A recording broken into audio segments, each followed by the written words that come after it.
Today we're going to do a review of Zenb pasta.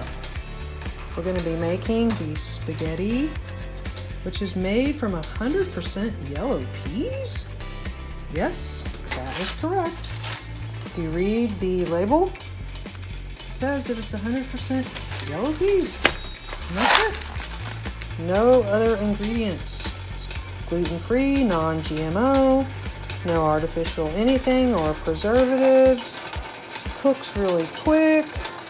Has 17 grams of protein per serving, which is for 2 ounces, it's 200 calories. Yes, it is not low carb, but it is high protein and has a decent amount of fiber as well. 7 grams. There you go.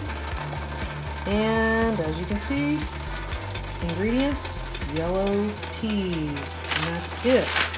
So the instructions say to bring water to a boil, add a little salt, which I already did, and I'm getting ready to add the pasta to the water, and then I will come back later to show it to you and tell you how it tastes.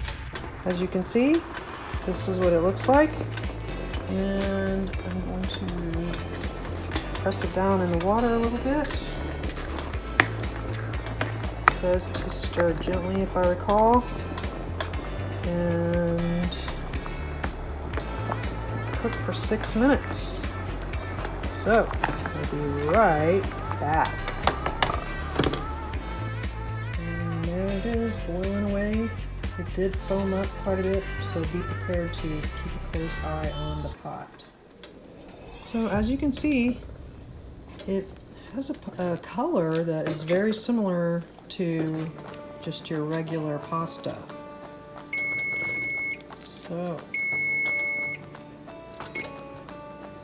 whoop, getting all steamy there. So what I'm going to do is I'm going to drain it, and then I'm going to add some butter and Parmesan cheese. But you could use it as, you can make spaghetti with it, or a tomato sauce, or whatever you want.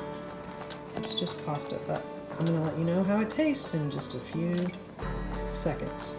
So drain it in your colander, or strainer, whatever you want to call it. My family really likes butter, so I'm going to put half a stick of butter in my noodles. But before I do that, I'm going to take one out and taste it. Tastes just fine and dandy. Just, you'd never know the difference. I think it's a hit. So, get your Zenb pasta. Gluten-free, high protein, but not low carb. Okay, it was a little sticky, so just so you know, I did add some milk. It's still a little sticky, but it does taste good. I also added some garlic salt. And I don't really measure, I just sprinkle it on there, and it's probably half a teaspoon or something like that. So, and I added a little bit less, maybe about 1/3 of a stick of butter, and just a splash of milk, and 1 package of the Zenb. It's delicious. I recommend it. Thanks for watching.